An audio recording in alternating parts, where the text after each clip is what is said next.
If you're trying to figure out how to change a YouTube short thumbnail, then congratulations, you have came to the right place, and I'll show you how. So first of all, you open YouTube. You go to your channel right here. Then you click on View Your Channel.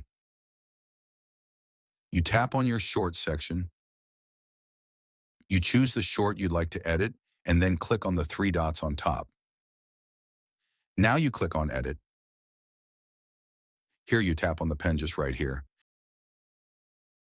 And then you choose from your video a thumbnail. Quick trick, you can put the thumbnail at the start or the end of your video, it wouldn't make difference.